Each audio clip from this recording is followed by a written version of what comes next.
नमस्कार, मैं हूं आशीष त्रिपाठी आपके साथ। जोरदार भूकंप आया रूस में और इतना भयंकर यह भूकंप था कि पूरी धरती कांप उठी। रूस के कामचटका प्रायद्वीप के प्रशांत तट पर बुधवार 8.7 की तीव्रता का भूकंप मापा गया और भूकंप के बाद पूरे इलाके के लिए सुनामी की चेतावनी जारी की गई है। भूकंप और सुनामी का असर जापान तक में देखने को मिल सकता है और रूस के कामचटका प्रायद्वीप के प्रशांत तट पर आए इस भूकंप से बड़ी तबाही के संकेत हैं, क्योंकि रेक्टर स्केल पर इसकी तीव्रता 8.7 मापी गई है। अगर प्रथम दृष्टया देखा जाए तो अभी तक किसी नुकसान की तो खबर नहीं है। यूएसजीएस के मुताबिक रूस के सुदूर पूर्वी तट और जापान के कई इलाकों के लिए भी सुनामी अलर्ट जारी किया। नेशनल वेदर सर्विस यानी राष्ट्रीय मौसम सेवा के सुनामी चेतावनी केंद्र ने रूस के पूरे हवाई राज्य के लिए सुनामी चेतावनी जारी की। यूएसजीएस के अनुसार भूकंप इतना मजबूत था, उथला था कि इससे सुनामी भी आ सकती है। पूरे इलाके में 1 मीटर तक की ऊंची लहरें उठने की संभावना है। जापान की मौसम विज्ञान एजेंसी ने बुधवार को बताया कि रूस के कामचटका प्रायद्वीप के पास 8.7 की तीव्रता का एक शक्तिशाली भूकंप आया। जापान के लिए सुनामी की चेतावनी जारी कर दी गई है।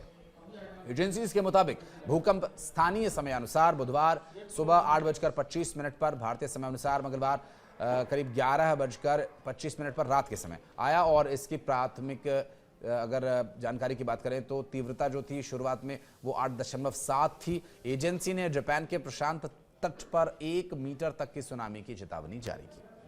हालांकि अभी तक किसी तरह का कोई नुकसान हुआ या नहीं हुआ इस बारे में कोई डिटेल्स तो नहीं आ पाई हैं, लेकिन जापान के एनएचके टेलीविजन के अनुसार भूकंप जापान के 4 बड़े द्वीपों में से सबसे उत्तरी द्वीप होक्काइडो से लगभग 250 किलोमीटर यानी 250 किलोमीटर लगभग 160 मील दूर था और इसे केवल हल्का महसूस किया गया। अमेरिकी भूवैज्ञानिक सर्वेक्षण ने यह कहा कि भूकंप 19.3 किलोमीटर यानी लगभग 12 मील की गहराई पर आया है और रूस की ओर से कामचटका पर पड़ने वाले प्रभाव के बारे में तत्काल कोई जानकारी नहीं मिल पाई है। दरअसल रूस के पूर्वी तट पर 8 की तीव्रता वाले भूकंप के बाद सुनामी की चेतावनी जारी की गई, क्योंकि जब भूकंप टेक्टोनिक प्लेट्स के टूटने, सरकने या टकराने की वजह से आता है तो अगर उसका केंद्र समुद्र के किसी गहरे तट में है, उसके भी नीचे है, तो इसका असर समुद्र की लहरों पर भी देखने को मिलता है और जो कि खतरनाक कई बार साबित होता है। हालांकि ये तीव्रता काफ़ी अधिक थी, इसलिए ज़्यादा इसकी समस्या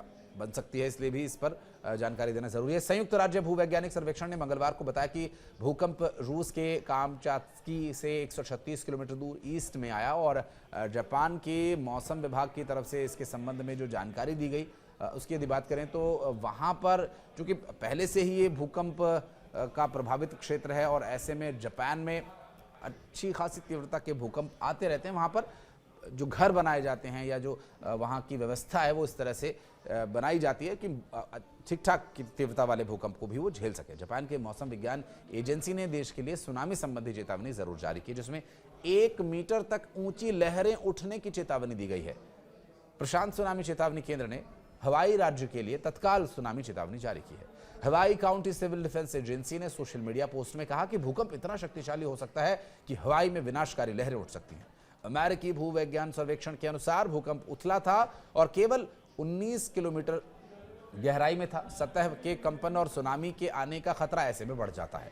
और इसके अलावा एजेंसी की रिपोर्ट यह है कि ज्वार के स्तर से 0.3 से 1 मीटर तक ये लहरें उठने की आशंका है। ये लहरें चुऊक, कोसरे, मार्शल द्वीप समूह, पलाऊ और फिलीपींस के कुछ हिस्सों तक पहुंच सकती है। जापान के प्रधानमंत्री शिगेरू इशिबा को भूकंप के बारे में जानकारी दे दी गई है और इसके तुरंत बाद सरकार ने जानकारी इकट्ठा करने और प्रतिक्रिया की योजना बनाने के लिए एक आपातकालीन समिति का गठन किया। हालांकि रूस के क्षेत्रीय गवर्नर ने प्रारंभिक रिपोर्ट्स का हवाला देते हुए कहा कि भूकंप से अब तक किसी के हताहत होने की कोई सूचना नहीं है। हालांकि प्रभावित क्षेत्रों में किंडरगार्टन क्षतिग्रस्त होने की भी बात सामने आई थी। इसके पहले जुलाई की शुरुआत में कामचत्की के पास समुद्र में 5 शक्तिशाली भूकंप दर्ज किए गए थे, जिनमें से सबसे ज्यादा जो तीव्रता वाला था वो था 7.4 का। अब आप अंदाजा लगाइए कि इस बार तो 8.78 के आसपास ये तीव्रता करीब मापी गई थी और सबसे बड़ा भूकंप 20 किलोमीटर की गहराई पर आया था, जो कि करीब 1,80,000 की आबादी वाले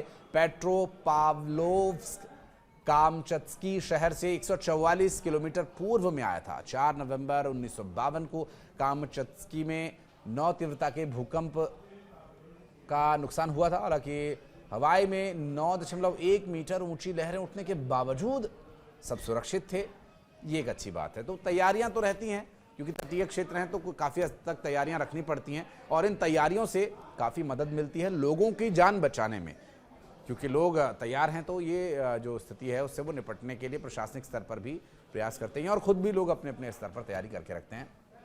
जापान हो गया, कनाडा हो गया, अमेरिका हो गया, हवाई वाला जो इलाका है, रूस का जो तटीय इलाका है, ये सभी वो इलाके हैं जो अक्सर इस तरह की स्थिति से, और खास करके जापान तो बहुत ज़्यादा सतर्क रहता है इस तरह की परिस्थिति से निपटने के लिए। बहुत नुकसान उसने ऐसे मामलों में झेला है। बहरहाल ये थी मौसम की वो स्थिति जिससे आप समझ सकते हैं कि रशिया में जो भूकंप आया और जापान पे क्या इसका असर हो सकता है। लेकिन हाँ, अभी एक महत्वपूर्ण बात यह है कि टेक्टोनिक प्लेट्स कहीं भी सरकती हैं, भारत में भी आते रहते हैं भूकंप, और भारत जो कि घनी आबादी वाला राज्य है तो हमें भी तैयार रहना होगा भूकंप से किसी भी परिस्थिति से निपटने के लिए। तो एक छोटा सा एक कॉन्टेस्ट करते हैं कि आप हमें ये बताइए कमेंट सेक्शन में आकर के कि यदि भगवान न करे कोई ऐसी परिस्थिति बनती है और आपको बचना है, खुद को भी बचाना है और दूसरों की भी मदद करनी है, तो क्या क्या आप कर सकते हैं भूकंप आने की स्थिति में। पहली वो 5 बातों का क्या हमें ध्यान रखना होता है, आप अपने कमेंट सेक्शन में बताइएगा हमें, और फिर हम आपको नाम मेंशन करेंगे अगली वीडियो में। और बहुत धन्यवाद यहाँ तक वीडियो देखने के लिए।